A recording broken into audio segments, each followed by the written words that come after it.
Hey y'all, it's your girl Claudia Jordan, and we are back with TGIF on this hump day. We're here to spill the tea and break down the biggest headlines in the news and on social media. So sit back, relax, and get ready to sip this hot tea we got for you tonight. Please welcome Al Reynolds. Hello, Al. Hey, what's going on, Claudia? I am ready for this show. And please welcome Armand Wiggins. What's up, Armand? Hey, everybody. What we talking about today? Everybody's business but our own. Well, maybe just a little bit of that. But okay, I think I already know the answer. Armand, you're not drinking. You're on water. Al, are you drinking? Absolutely. Okay. All right. Well, there's one and two. We're going to see how this combination works. Like, I think different combinations we're going to check out and see, okay, it works best when all three of us or best. We're about to find out. Let's get into these topics. All right. We love to report on good news, and we want to shine a spotlight on Loretta Mack, a 69-year-old woman who just became a registered nurse after being a CNA for 6 years. Take a look. It was like everybody was waiting for Loretta to finish school. I did it. After being a certified nurse's assistant for 6 years, it took the encouragement of a resource nurse to push this grandmother into becoming a registered nurse. And I said to myself, it would be a great example. I love people, so I've always wanted to nurse or take care of people. It was like everybody. All right. First of all, 69 where? She looks very young, still had the baby hair. I think we need to let that part go, but she still looks really, really young. And what are your thoughts on this amazing story about age only being a number? Armand, I know we tease you sometimes about your age. You know, it's just how we message you. But what do you think about this story? Yeah, I love this. I think you took the words right out of my mouth as far as her looks, first of all. I feel like we have to acknowledge that that woman does not look 70 years old. Right. She looks amazing, but, you know, it just goes to show she has a youthful spirit. So you're only as old as you feel. And I love this messaging because there's so many times a lot of us feel as though whether you're 50 or 35 or 25, you always feel like I'm too old to start something new. I'm too old to go back to school. I'm too old to do this because I should have did it then. I should have did it in the past. And so I love this because it's inspiring people to never give up on their dreams. And you can always do a career change. You can always make a change or a shift in your life. And I just love that because I feel like we all need that kind of inspiration sometimes. I know I do. So shout out to her. It's the dedication for me, even because at that age, it's like you're winding things down. And she's like, no, I'm starting something fresh and new. Al, what do you think about this? You know what? This is one of the reasons why I love working at Fox Soul, because we get to profile these types of stories and these types of stories that are about us. And more instinctively, these are stories about strong Black women. To me, this is a story of resilience, and it's never too late combined in one. And she gives you everything that you need to believe that. She gives you great looks. She gives you great energy. She gives you great support of her family, and she talks about that. I enjoyed every single thing about this, and hopefully our viewers will also be inspired to believe that, hey, just a little bit of resilience and hard work, it's never too late no matter what age you are. It's a To achieve your goals, of course, and your dreams. definitely a testimony about it's not where you start, it's where you finish. And she's, you know, she probably did a whole bunch of other things in her life and then ended up like, you know what, let me go out and go back to school and finish this thing. And shout out to her. We salute you here at Fox Soul. Drea Kelly recently spoke about R. Kelly and Aaliyah's past marriage on a recent podcast. She said, "Don't ask me bleep about Aaliyah. When you look at her legacy and all the work she put in to undo and separate herself from R. Kelly, let her have her moment. When she was alive, she didn't want to talk about it. Does she have a point? And do you think Aaliyah's family will ever break their silence on what really happened?" Al? Listen, Drea definitely has a point. I mean, the point here for me that I heard was that let's not fog this lady's legacy, okay? Because she's not here to defend herself. She's not here to talk about it. That I love. I did not, however, enjoy this interview at all. At least the clip that I saw. I was not able to find this interview in its entirety, so I'm only going to talk about the clip. So the clip of, you know, the aggressive, like, don't ask me about Aaliyah, I thought just came across very kind of arrogant and not very sensitive. And then she took us to a sensitive space about her legacy. But then she came back out of it when asked about P. Diddy. And she said that when she met him years ago when she was with R. Kelly, that she was like, I'm good on you. She's good on you in what way? Because she said she had energy. And that's where the rub was for me in this interview. If you were good on Diddy in that little bit of time that you met him, then why weren't you good on R. Kelly? If since your energy meter is so great, considering that in one of your homes, the downstairs just happens to be a bunker, allegedly, in which young ladies were being held or at least kept and taken care of. Did she say I'm good on him like dismissively or like that she was for Diddy? No, she said, I'm good on him. I'm dismissing him. She said she didn't like his energy. When she met his energy, because she's been in something like that. Okay, got it. She's been out of something similar to that. She said, because after being in it and after being out of it, she said her antennas are always up. Okay. All right. Just want to clarify. Armand, what do you think?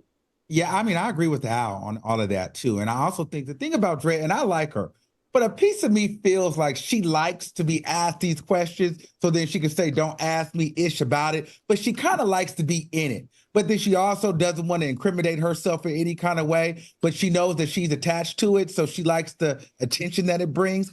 I don't know. She's a little funny to me. I just think that she could have said it a different kind of way. And at the end of the day, just like I was saying, you can't be so cool off of Diddy, but you married R. Kelly after all of this stuff. You know what I mean? And then never have anything to say in regards to him. So it's just a bit weird. I do wonder sometimes. I'm like, is it because of the kids that she doesn't want to like go in on their dad so much? Is that it? Is a little bit of respect for like, you know, what the kids think of him? What do the kids think of him? I do have questions about that. I will say I would be sick and tired of hearing about being asked and questioned about Aaliyah all the time in all of my interviews. But you know, we don't know. She's a tough code to crack, I'll say, to really understand like her mindset. But I don't know. I haven't walked in her shoes. All right, we have sad news to report. Rick Slayman, a 62-year-old man who received the world's first kidney transplant using a pig's kidney, has passed away after 2 months. It has not been confirmed if his cause of death is due to the transplant. Do you believe it was the cause? Armand, what do you think? Child, I'm trying to figure out how that family let them doctors talk that man into that science experiment. Did they not have any insurance? Did they not have any coverage? In my opinion, I feel like this was an experiment, and I feel like the family went with it. This probably was a cheaper option. And I don't know, they're saying they can't confirm it was the pig, but at the end of the day, mixing animal parts into human parts, it feels like that's what went wrong. So I don't know. I just feel like this is an experiment that went wrong. They did some bad testing and the man didn't survive, and it's unfortunate. It is weird, right? I do remember seeing a documentary on like animal testing, and they did a lot of experimenting on pig skin. They say it's very similar to human skin, but that's not the organ. And they were burning it to see like if they could, they was doing some experiment. I thought it was like, I'll never forget how bad it looked and how awful and the torture. Yeah, I'm not accepting a kidney from a pig. Al, what say you? I disagree. This is called xenotransplantation. It's been going on since the 1900s. It's been going on for 100 years. They still haven't, figured out how to do it. In fact, right here in Maryland, where I am studying or teaching here in Bowie, in Baltimore at the Maryland Medical Center, that was where the first pig heart transplant actually was performed, and it actually worked. So I think anything that allows a person to extend their quality of life and live longer than they were expected, and whether it's, a xenotransplantation or not, I think I'm here for it. And I think we just have to be much more, I guess, educated as it relates to these type of transplants, because more people are doing it, and sometimes they are successful, sometimes they're not. And this particular doctor did do a press conference and said that it had nothing to do with the transplant, the reason for his death. So I think I would probably do it. I think that if I had a choice, either living 6 months without having a transplant, or having the opportunity to live 10 plus years with an animal transplant, I think I would try the animal transplant. I disagree. I would never want an animal any animal parts in my body. It's bad enough that we eat them with all the hormones and all the nasty stuff they got going on. I'm cool on that. I think I would take my chances, wait on a human list. That's me. That's my opinion. I don't. First of all, I don't want animal DNA, animal parts in my body. I just don't. But hey, to each their own. To each their own. Don't go anywhere. Coming up next, find out what South Korea is offering you to have kids. And later, we get into some crazy T-mail, and I can't wait. We'll be right back.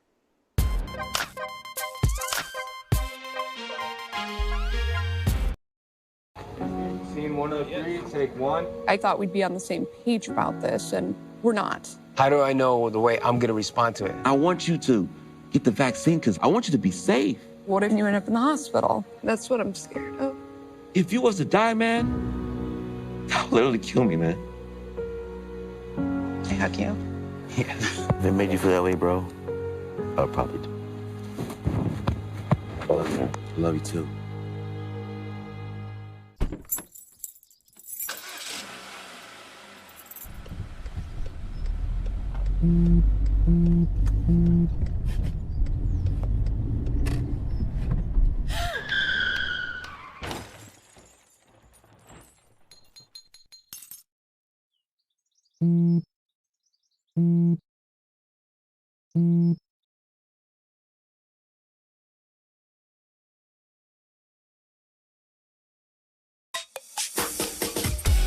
This one's for the real ballers and shot callers, the sisterhood of women in tech. They're discovering cures, building apps, and programming the blockchain. They're CEOs, worldwide hustlers who can make it rain. They're tearing down the old boys club and seeing big gains. Because when women in tech come together, you know they make that change. Freedom. It's at the core of who we are. The freedom to live without fear, to jog where we please, to wear a hoodie. The freedom to breathe. Before we celebrate the freedom most Americans have, we must fight for the freedom all Americans deserve. Because all lives can't matter until Black lives matter.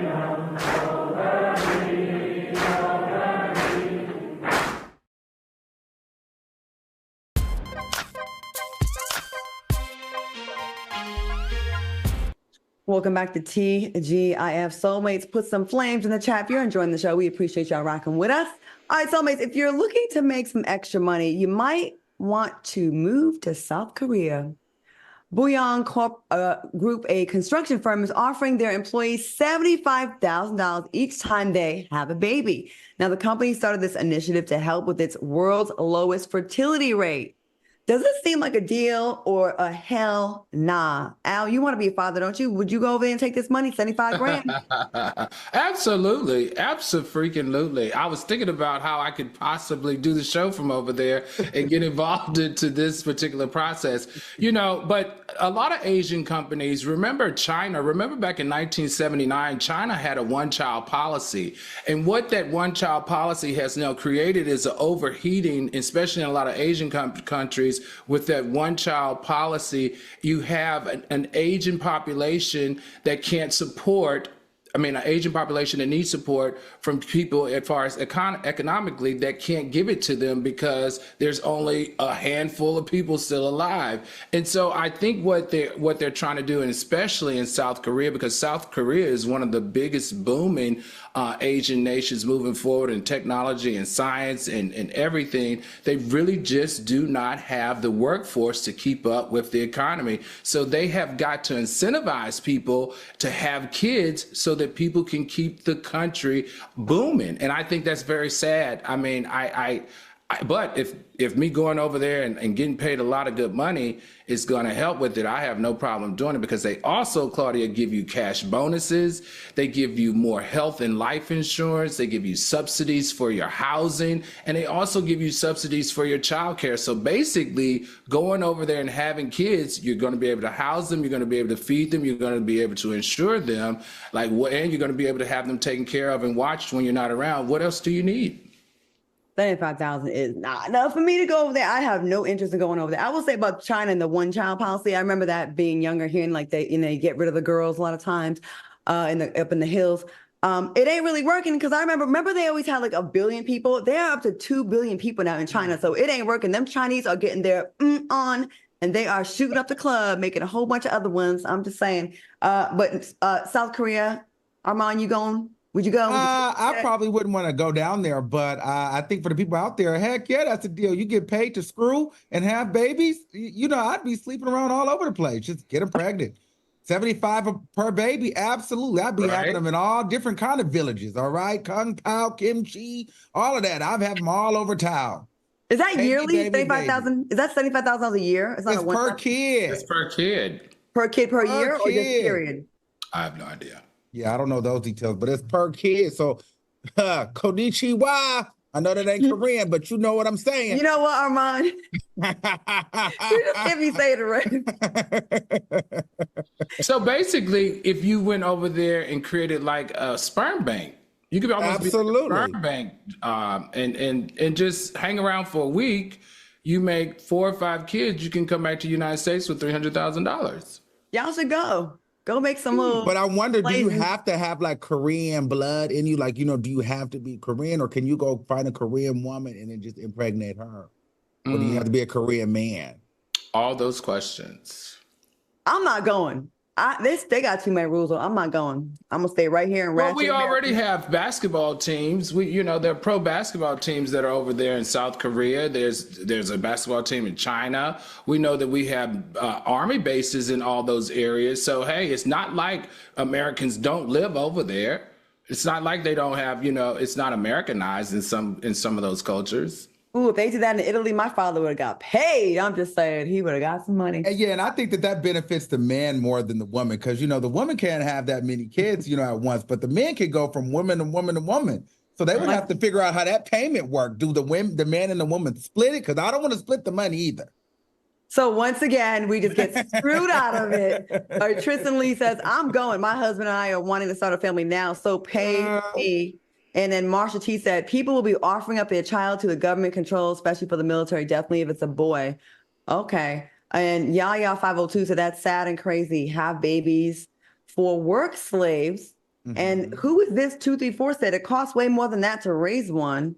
And then Lana Price said, Al on that bag. Mm-hmm. And H2O Ice said, hell no, it will cost $3 million to rear that child until the age of 18. All right. Well, thanks for the soulmate comments. We appreciate you. A mother is outraged after a teacher took down her daughter's locks at school and decided to French braid the child's hair without her permission. Now, the mother-daughter duo recently started their hair lock journey and bonded over the style. Was the teacher out of line, and how should the teacher be disciplined? Al, I'm gonna go to you first. I think definitely this particular teacher, this is preschool, definitely this teacher was out of line. First of all, you shouldn't be changing a child's hair in your daycare center unless, of course, something happened, like maybe she got chewing gum in her hair or she got glue in her hair, and it was something that was going on that may affect the child's hair. Now, if my understanding was this teacher didn't even make an outbound call to the mother to make her aware of the choice that she was making around changing the young lady's hair. And I think that's a big problem. I think at minimum, if you're going to change a child's hair, you need to call, whether it's emergency, whether it's a visibility issue, whether it's an uncomfortability issue on the student's behalf, an outbound call to that parent and an answer from that parent is required in my book. Okay, Armand, what are you thinking about this? And if this was your kid that you just got paid $75,000 for, what would you do? Well, I'd be pissed because she didn't give any answers or she didn't call us to tell why she did it. You know what I'm saying? It's one thing if, my child is being made fun of because her hair and, the teacher wants to help her out and change the child or change the hair. But just to change it because maybe you don't like it, that's the problem. In my opinion, though, I think the braids look better than them dreadlocks. I felt like, so she actually did the girl a little bit of a favor to me. So, but at the end of the day, that wasn't your child and you gave the mother no reason. If you said, hey, it was like, changed girls' hair day and all the girls was getting their hair done and she wanted her hair changed and all the little white girls was changing hair and you didn't want her to feel left out, so you did her hair over, then explain that to me. Don't just change it and not tell me why. Yeah, it's the not giving an explanation that is the issue. Like make it make sense. If there's a logical reason that we can rock with, like, okay, her locks were messed up or something happened or some gum, just whatever. But just say, and did, period. What? Ramon Rosado said, teacher needs to focus on schoolwork. And Blues 4T said, excuse you, how dare that? How dare you? Yaya 502 said, what's wrong with these teachers? Keep your dirty hands out of that baby's hair. And Kiki Webb, which I agree, said, these teachers need to learn boundaries. And Sylvia Andrews said, a Black teacher should know better. Oh, Melissa Douglas, I think this is what's important because of the bonding between the mother and the daughter. Melissa Douglas said, all the way out of line, locks are a spiritual journey for many. So it's not really about like cuteness. It's like the spiritual, the meaning behind it. So, all right, leave them kids' hair alone. Let's say you get permission because it can go bad. Speaking of hair and teachers, this viral story of Mr. White allowing students to take down his braids has the internet in shambles. Take a look. Last Friday, 10 minutes before dismissal time, I decided to live stream my students helping me take my hair out. There was quite the discourse in the chat, which had people saying this was inappropriate and other people saying this was completely fine. There was nothing wrong with what I was doing, and people were just making it weird. Our class misses you so much, and we really want you to know that we love you and we miss you so much and can't wait for you to come back. Do you see this as inappropriate, and should the teacher be fired out? What do you think? I think firing is way too extreme. Because I think, to me, there are other ways to have the conversation with him on what was done incorrectly.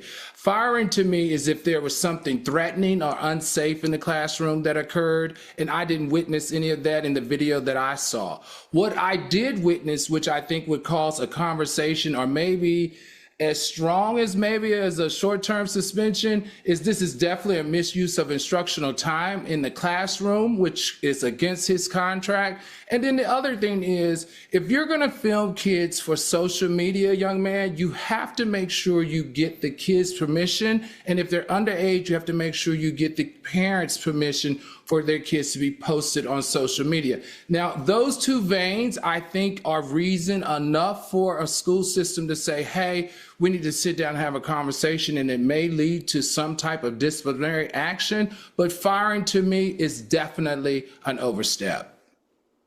Agree. I think Black teachers make up like 3%. It's such a very small number. My brother's a teacher as well, and they're so needed to have Black male role models in the schools. And if it's not something that's harmful, I do think this is something that could a meeting being written up. There's other ways before, unless he's had multiple infractions against him where they were like, all right, one more thing, but it doesn't seem like that. We have a couple comments before we go to Armand. Vanessa House said, I don't think he did anything wrong.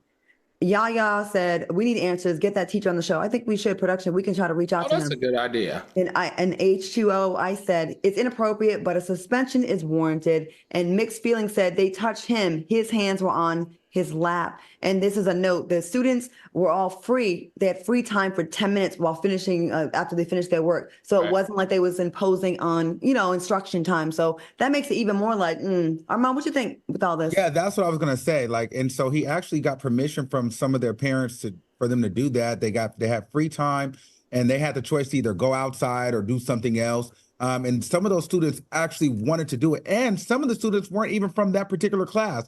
So they just liked him.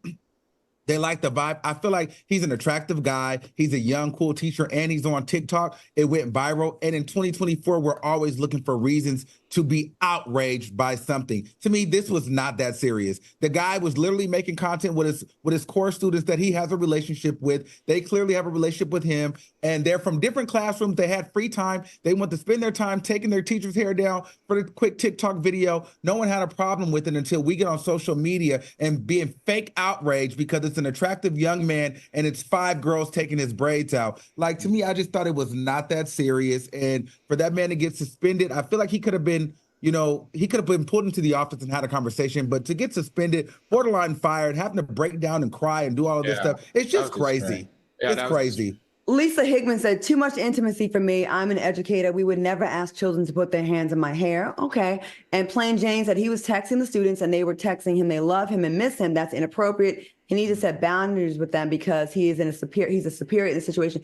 Do you think it's more looked down upon because it's a Black male teacher as opposed to a female teacher? Oh, absolutely. You can go all over social media. You can go all over TikTok. You can go all over Instagram, where you see this happening in the school system with girls fixing or doing stuff to their female teachers' hair. And there isn't this type of outrage anywhere close to being in sight. So of course there's a difference. And I don't know why anybody would watch that video and want to sexualize anything that was going on in that video. I just don't understand it and don't get it. And to add to that point, I feel like it's because he's young and hip. You know, some of these teachers that are saying they're educators in the chat, they're probably older, they're probably not as hip. So you automatically get demonized for being younger and hip and appealing to your audience or your classmates. I've seen his TikTok video. That's how he resonates with his class. He creates a good time, they have fun, but then he also creates structure in the classroom, and people like him. You got to understand, kids like to feel like, oh, my teacher's cool. I want to learn from him. I want to listen to him. And I don't feel like he's my parent, but I do respect him. And they just have that kind of bond. And I think that people are really blowing it out of proportion, because I remember being young and having certain teachers that I resonated with because they were cool. They never made me feel uncomfortable. They just understood me and knew how to talk to me to make me want to work harder and do better academically. And when you like your teachers and you have a connection, you actually want to perform better. Like, we report almost weekly on bad goings on in classes where the kids are disrespectful to the teachers. They don't like their teachers. They're cussing them out. They're fighting them. This is like a nice moment, and now it's being sexualized and it's being made to look like a pervert move. And I don't see enough evidence that warrants that. Lil Lexus said, many people don't understand how grooming begins. He literally gave you so much evidence on his TikTok. And Ashante Thomas said, everything doesn't need to be on social media. He wanted attention also. It's a no for me. And Plain Jane said, yes, it's a double standard for sure. However, where are the boundaries? Other teachers will abuse this level of freedom and contact with the kids. So sad. Where was all this energy? What I want to know is, where was all this energy, all this adding to the comments in the chat when a student broke a teacher's leg, when a student slapped a teacher's face, when a student ran over his principal? Where was all this, oh, this is bad, this is where was all this energy that you have on what could be considered a team building exercise? Not saying that it is, but he's trying to relate to his students. He's trying to create an environment where these kids do something productive instead of not productive. Where is the energy? Where is it? I don't get it. Well, it seems like it's we're being it's outrage, but we're picking and choosing. It's selective outrage, and I think it's three things are working against them. He's young, he's black, and he put it on social media, and social media gonna make everything worse than it really was, or better. It would be different if it was one girl. It was like 5. Right. If it was like, and they were rotating. You know what? He's right here in PG County. He's right here in Maryland. I wonder if I could find out, if I could get close to him and find out. Maybe we could just send him a direct message, right? Let's work on that and try to see, because I love to hear from him. All right, we got to go. Coming up next, a thief gets prison time for stealing Joe Biden's daughter's diary. And later, you won't believe what Elon has to say about children. That's straight ahead. Elon wears me out. We'll be back.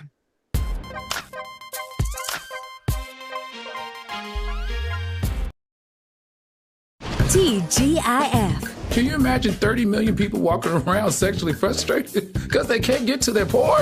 You're looking at one right now. I'm going to say this. Every weekday. I'll never live in Texas again. It's the worst. What's your favorite porn, Armand? Oh, I'm not getting into that. My God. On Fox Soul. Now, what's yours? And listen, don't judge me, okay? Massage porn. That's born now. Give me a good 3-way gang. Oh, I knew it was going to come out. Yes, yes.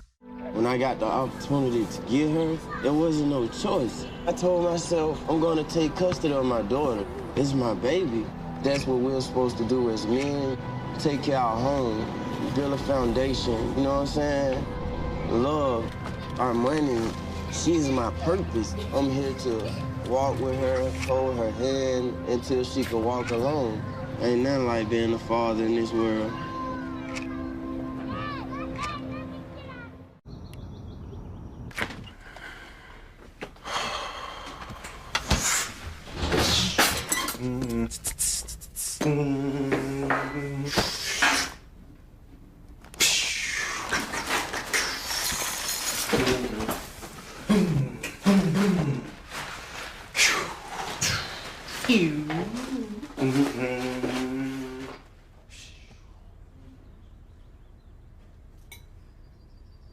My mother was always very familiar with her neighborhood, but one day she stopped at the stop sign for much longer than usual, and she didn't know whether she should go forward or turn, and she wasn't even really sure where she was at. It was very unsettling for her. I felt so much better after my son told me, Mom, I don't want you to worry or be afraid. I'll be there for you and we'll figure it out.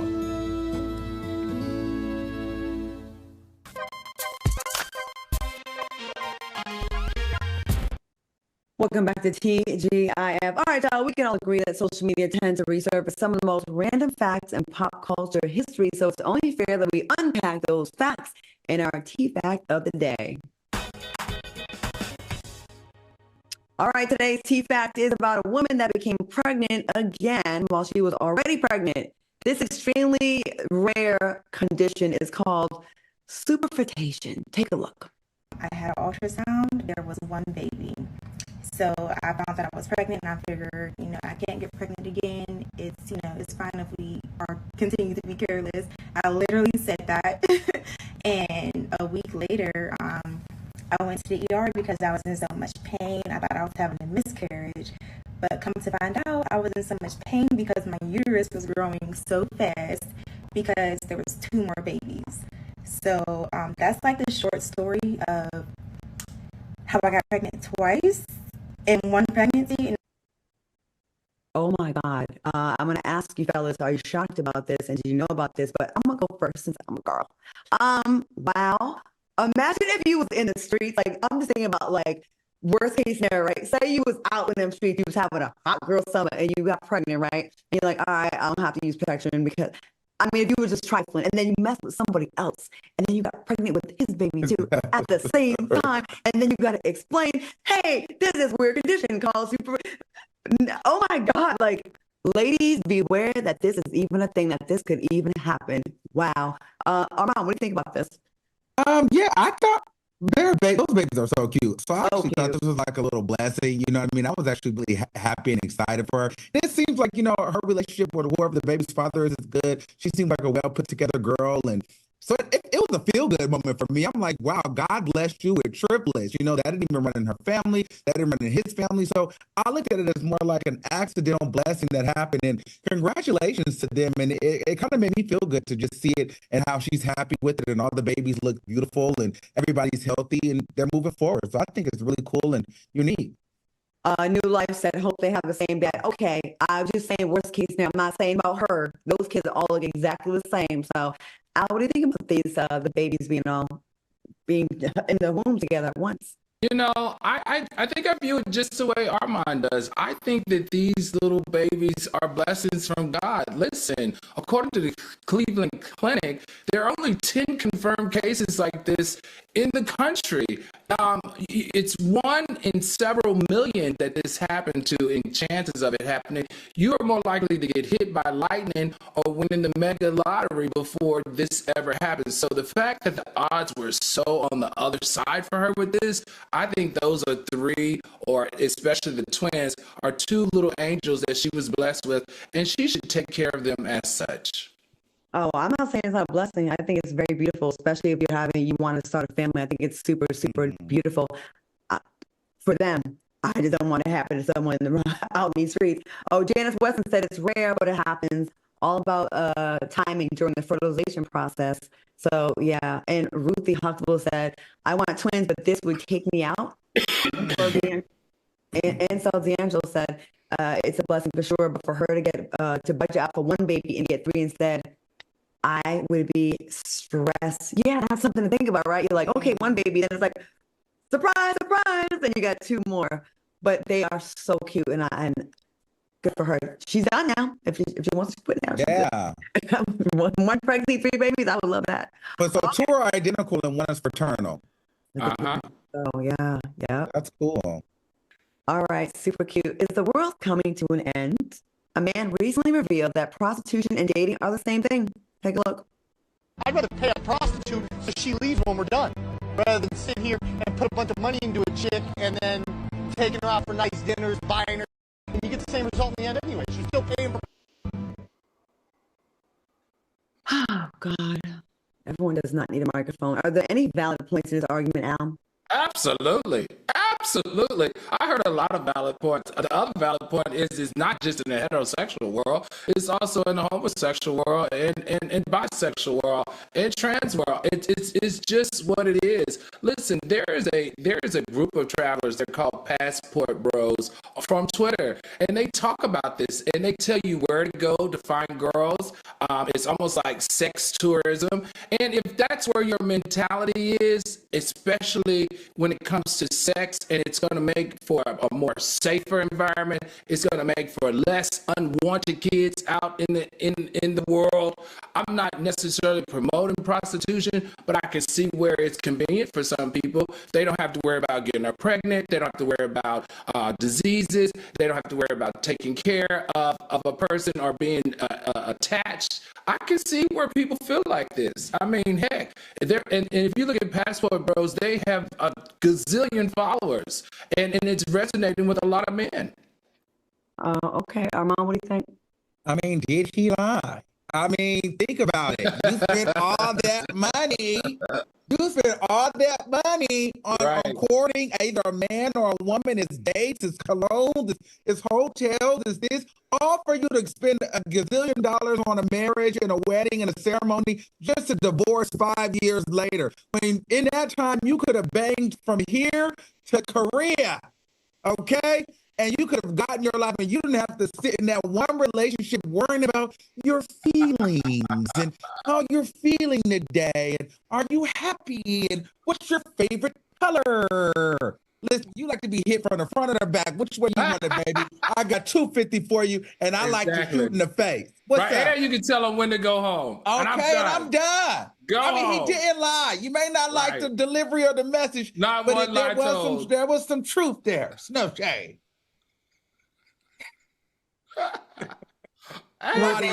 Roseanne, we found something to agree on. Look at y'all bonding over prostitution. That's because you're both ratchet as hell, fake, classy, and overtly ratchet. It's modern day prostitution is some women won't even go out with you unless you send them $100 in Cash App. Some women won't go out with you unless you buy them a bag and shoes. Some women won't travel unless you fly them first class. What is the difference? What's the difference? Let me get to some of these comments. Rosanna L. Bivens says, I hope all women remember his face and he gets no dates. And Latoya MLW says, good for him. Stay out of the dating pool and continue to sleep with prostitutes. Please stay over there. What's the difference? I just think it's such a pessimistic attitude to have. And yes, there are women that will only go out with you for a bag or a dinner or this or that. Those are, to me, those are low-key prostitutes. But all women, there's not a lot of people. There's people that are not like that. Like those, that's the people you're choosing from. There's plenty of people that are still hopeless romantics, that still want the fairy tale, that are out there. But the ones on Instagram with the big old fake booties and all the stuff, the total uniform of the I want you to spend money on me only, it's obvious. And if you can't spot them, then you're the dumb one, not them. You know what I mean? You're the dumb one, because I think they make it very obvious how they advertise themselves. Ladies, gentlemen, don't listen to this. Still keep hope alive for love and marriage and relationships that are good. This is so sad. But listen, so you don't think if you're married, whether you're a man or a woman, you are a hoe for your husband? You should, because he's got to pay for all this stuff. And you're going to sit there and he's got to take care of you. And he's got to pay. And so basically you are a prostitute for your husband.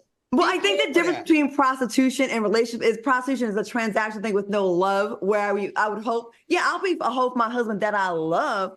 But you can get good loving for that good 1 hour. That's not love, Al. Listen, if that man ain't got no money, if that man ain't got no money, he don't have no power, he don't have no access, guess what? He ain't gonna have you as no wife. You know what? Ain't enough love in the world.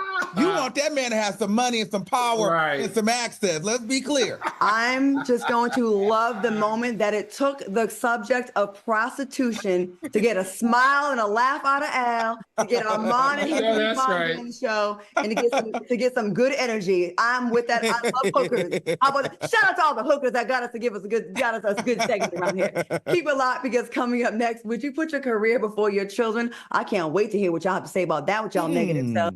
And later, Mary J. Blige finally did what we've all been asking her for. Find out what it is when we return. Shout out.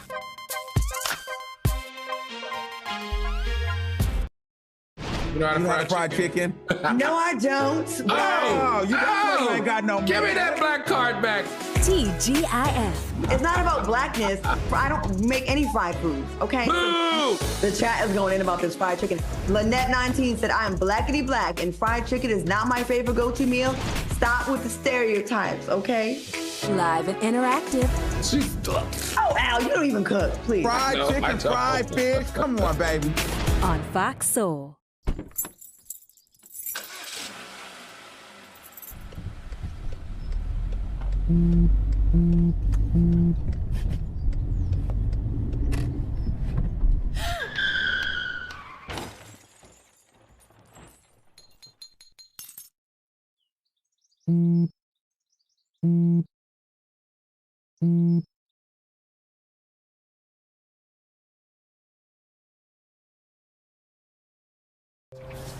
You see certain things get reincarnated in your children.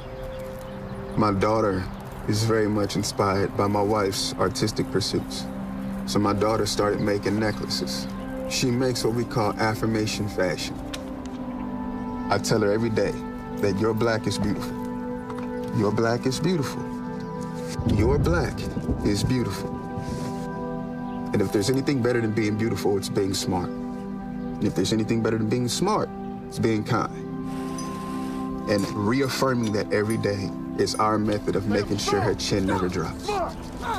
My dad wasn't around. And I remember riding a bike and falling off and cutting myself, and me never just wanting to get back on it. People ask, how your children learn how to ride a bike, and you didn't. I didn't teach them. I just created an environment where they taught themselves, and all I had to do was be there.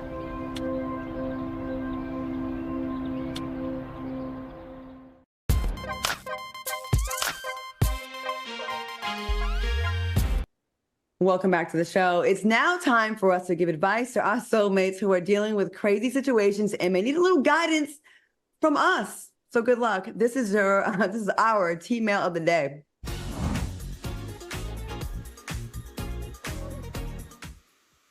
All right, this T-mail comes from Brandon in St. Louis. He writes, Claudia, Al, and Armand, don't judge me too harshly. I recently started dating a guy that I really like, but I can never go to his condo because he shares it with his ex-boyfriend. And him and I think it's awkward. I've confirmed with the ex they have broken up months ago, but they signed a 2-year lease, so they are stuck for 17 more months. Should I be concerned that they may rekindle their romance? Al, let's start with you. Ooh, okay. I'm not gonna lie to you. What's the dude's name? It's a dude, right? Mm-hmm. Okay. Yes, you have every right to be concerned that they're going to rekindle that relationship. And even if they don't rekindle it, you have every right to feel like something could possibly go down because they were in a relationship together.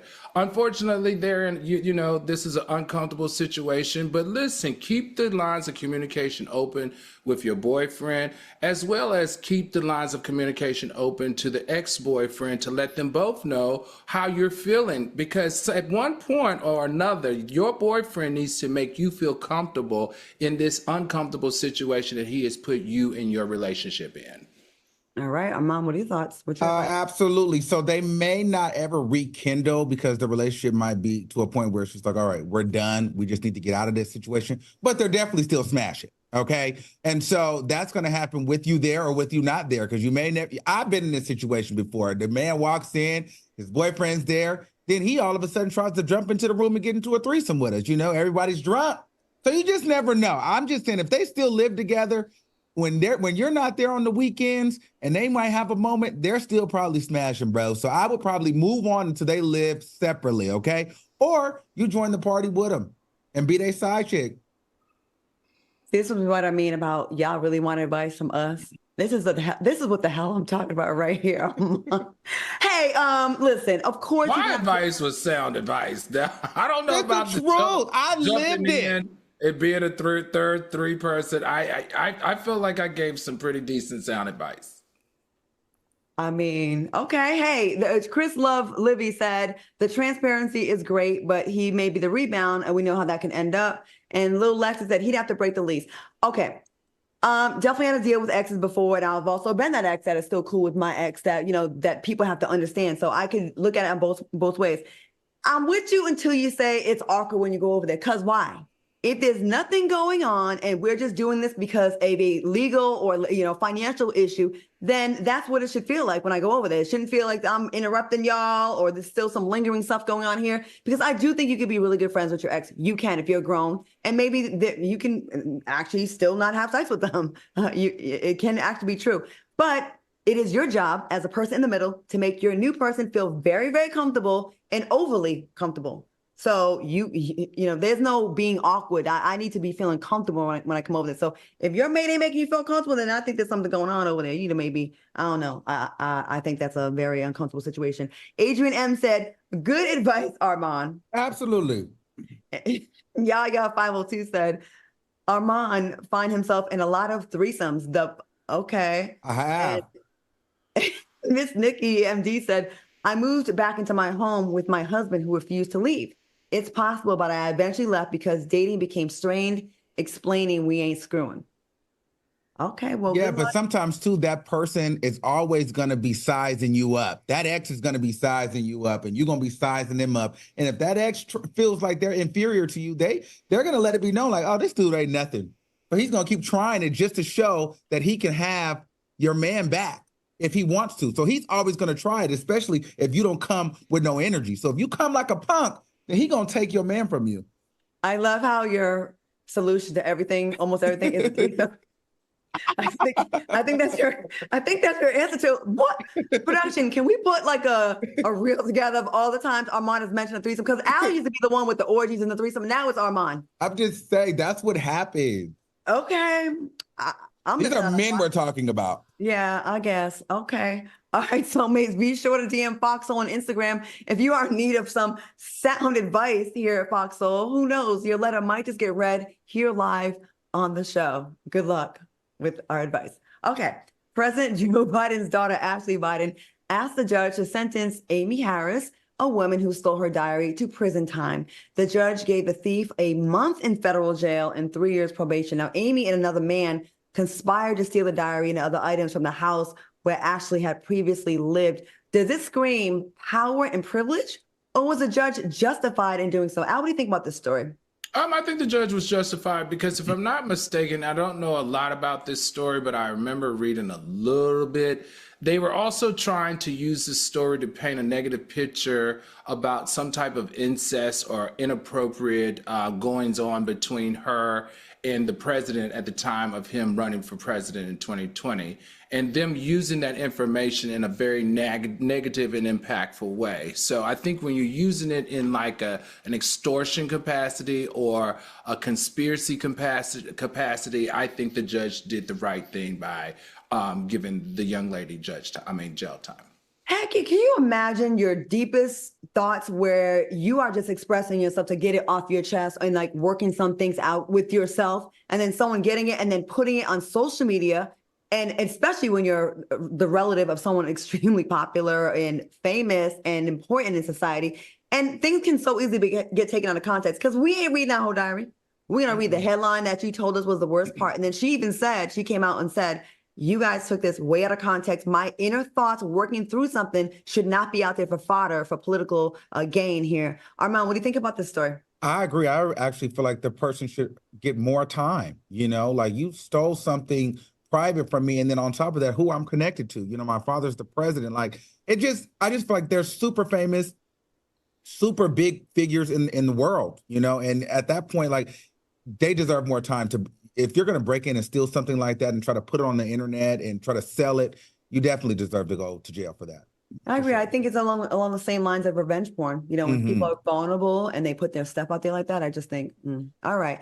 Elon Musk spoke out saying money doesn't make you happy, but he knows what does. He went on to say nothing will make you happier than having kids. It will improve your happiness level to have kids. If it wasn't rewarding instinctively to have kids, we wouldn't have them. Why do people with money always say it doesn't make them happy? And right now, would a child make you happier? than $1 million? Al, I'm going to you first on this one. I think so. I've had $1 million. I know what that feels like. I know the pressure that comes with that. I think the reason why I want to be a parent so bad is because it will give me a deeper sense of purpose. I love watching something go from small to big, and I'm training it and teaching it. It will give me a sense of a legacy. I can create a legacy that can be passed on. I want to feel that parental love that a lot of parents talk about that other of us can't relate to, and along with that bonding and connection. And for me, having a kid and raising a kid and watching that kid going from, changing their diaper to driving a car to having their own kids would be like a life milestone for me. So I totally get it, because $1 million never did that to me. And I had that focus. I was like, I want to be a millionaire. I was a millionaire at 30, and I was like, I want to be this. And I kept going and going and going. So money never gave me any of these things. But I hear, from what I understand from my 5 brothers and sisters who all have had kids, they tell me that this piece, the sense of purpose, the bond, the parental love, the milestones, the sense of legacy, the joy in watching them grow and be on their own is just something that you can't replace with dollars. Oh, okay. I too like seeing things go from small to big, but not in a kid. I don't want that. I'm sorry. I just don't want it. I always felt like I wanted the perfect situation to have that. So it wasn't for me. And I'm okay with that. I think people need to be okay with that, because I don't think it's for everyone. Armand, do you want to be a parent? I would love the idea to be a parent. Love that, But as of right now, run me the $1 million. Nothing will make me happier than having $1 million check sit right here with no taxes taken out. $1 million clean dollars right now. I'd be the happiest man on earth. I used to go back and forth with it, like I do, I don't. And then my reason became, I don't want to have a kid to just not regret it, not having it later. And that's okay. Little Lexus said, right now, no, I need the money. Then I would have the child. Children are expensive. And oh yes, ma'am said, my daughter gets on my nerves. What is he talking about? And Dallas Dusty Worth said, I don't want to be no parent. I'm good. Damn, a lot of people. Okay. And New York said, money makes people happy. People need to stop saying that ish. And Miss Nikki MD said, them grown-ass kids act like you didn't birth them. $1 million, yes. Please. I'm sorry. One last comment. Plain Jane said, nope, a child would be in the way. Let's normalize child-free living and still having a positive impact in the kid's life. Who's pulling these comments? Like, is everybody, all our viewers, this bad on having kids? I'm concerned. Well, nobody watching the show wants to have kids. Kids grow up to be ungrateful adults. Kids grow up to be ungrateful adults with childhood trauma issues, and they blame their parents for all their trauma. Oh my gosh, no, not all of them. I was with 2 mothers last night, and I asked them, we had a conversation in my car before I dropped them up, and I said, do you regret motherhood? I know we got to go. And they said, they were like, if I could do it over, I wouldn't do it. Well, I'm talking to mothers that actually went through the process, not people that are imagining what it'd be like. And that's what they said. And I said, when people are honest and they talk about it, it's not all like it is in the movies to everyone. And it's okay. Al, you can want to have them. Armand, you can want to have them or not want to have them. And vice versa. It doesn't make you a bad person. And I don't think you should feel pressured into changing your views. Robin Rich said, realistically, though, having kids is not all ice cream and rollerblades. All right. Well, I'm sure we'll talk about this another time. And maybe we'll see Al become a dad while he's on our show. I'd love to see it. Coming up, find out how a man punished the father of a bully. See, you got to deal with stuff like this. Don't go anywhere. And you better have them hands or it's going to go bad for you. We'll be right back.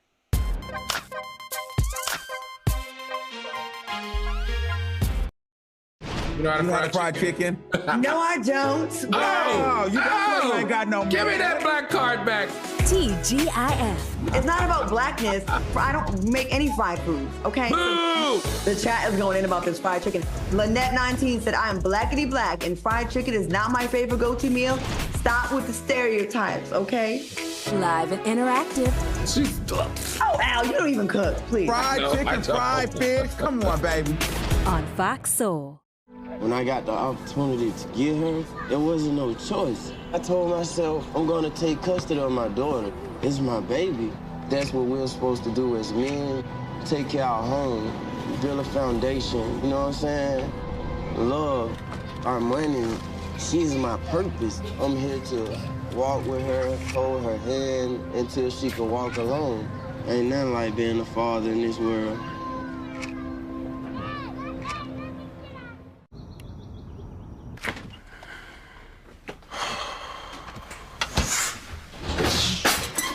My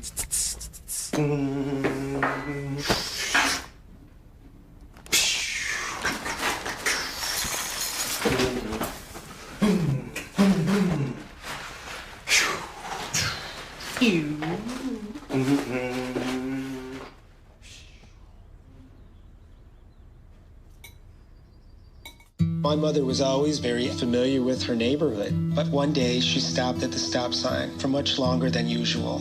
And she didn't know whether she should go forward or turn, and she wasn't even really sure where she was at. It was very unsettling for her.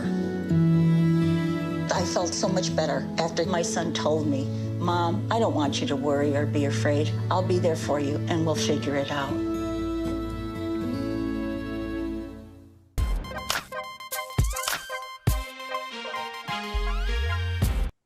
Welcome back to the show. Speaking of children, Whoopi Goldberg spoke openly about how she chose her career over her child because she believes she only had one shot of being successful. Is it wrong to prioritize your career over your children? And do you believe this causes trauma within families? Okay, we are kind of having a little talk tonight about this kid thing. Al, you want the kid, so let's go to you first. What do you think? What was the question? Do I prioritize? Is it wrong to prioritize your career over your kids? I think that this is a slippery slope. I think that if you know that your child needs you and your child's having issues, then you probably should get some help to help you with your kid while you focus on your career. I don't think there's anything wrong with making money to feed your family and to have a better life, but you have to know that the lack of your presence in your child's life will and can cause problems. We know mothers that are not in their children's life have a higher incidence of having low self-esteem, anxiety, and depression. We also know the lack of a parent's influence also clouds a kid's moral meter, their values, their beliefs. So I think if you're going to choose your career, then have someone else help you out with the parts of the parenting, like maybe a grandparent, maybe an aunt, maybe a babysitter, maybe a child center, maybe putting them in Boy Scouts or Girl Scouts, so that you don't have that total disconnect for being missed out of the child's life. All right, Armand, what do you think? I just think that I agree. Sometimes I'm at the point to where I've chosen the career more than wanting a child, because at this point I'm just too selfish for a kid right now. I want the dream career, and so a kid is not really in my focus right now.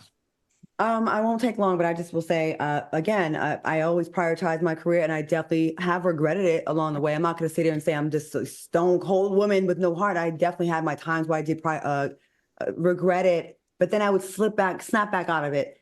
And with the world the way it is now, I would be very nervous of what I would be leaving behind, like leaving these kids to, because the way things are going now, I'm like, are we going to be in World War III? Like, what is going to happen? I worry about my nieces right now, like, what kind of future are they going to have? So that's part of my reasoning, but that's a whole deeper dive we can do another time. Kobe Bryant made the term girl dad popular, but I don't think he was talking about this type of parenting. Take a look at this. To the 7-year-old girl who had to watch me and my brothers jump her daddy after school, I'm sorry. I know that was probably a traumatizing experience for you, but we kept asking you to stop bullying my daughter and you wouldn't listen. We sent letters home. We even had a meeting with you and your parents and you wouldn't listen. So now you know your actions have consequences. And since you're too young to receive those consequences, you had to watch your daddy take those consequences. Get some therapy. You'll be all right.